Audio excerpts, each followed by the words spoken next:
Hello and welcome to this week's announcements, which are going to take a slightly different form. This will be the last Monday announcements of 2020 because I'm going to take a break next week. So I wanted to look back on the year and share my top 5 moments of a year which, frankly, has not offered an awful lot in the way of good memories. The first one goes all the way back to February, which feels like a completely different lifetime now. At the time I was the team manager for the ladies cross country team. We finished the season with our final league race at Leamington. I wasn't able to run because of injury, but I was there supporting. I remember having an absolutely brilliant time watching everyone running through the ditch, going up on the hill and watching the men afterwards, and feeling really, really proud of the team. We'd brought out more people than I think ever before to the team. We'd been very inclusive, everyone had had a great time. And genuinely just really enjoyed being part of it. And then to discover after that we'd managed to retain our Division 1 position for the coming season, I was just so proud, and I think that will always be one of my favourite memories. Of course, at the time we didn't know that there would be no 2020-2021 season, but I look forward to hopefully next year for 2021-2022 being able to get back to cross country with my team. My second memory is of the AGM. At the time, the country was in complete meltdown. We had no idea what was going on.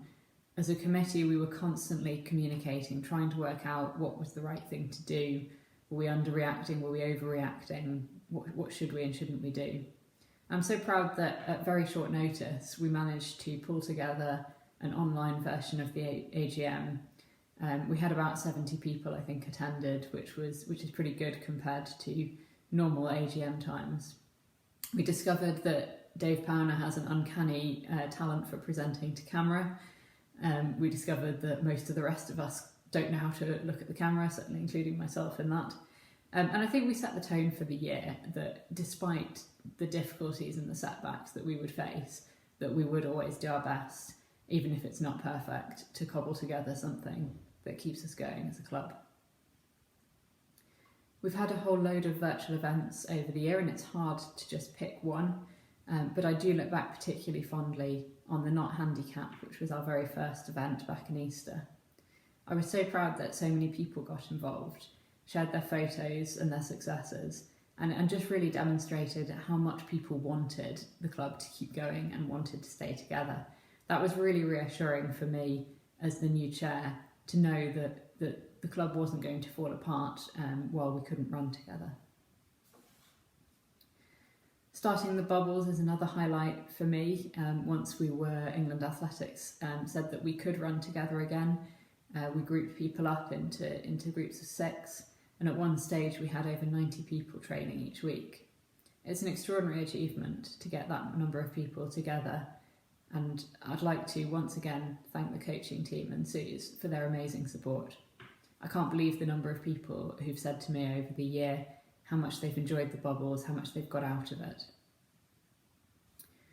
My final highlight, another of our virtual events, the Cross Country Obstacle Challenge, and in particular Dave Powner's video. It really needs no further comment. Go and watch it if you haven't already. It's absolutely marvellous.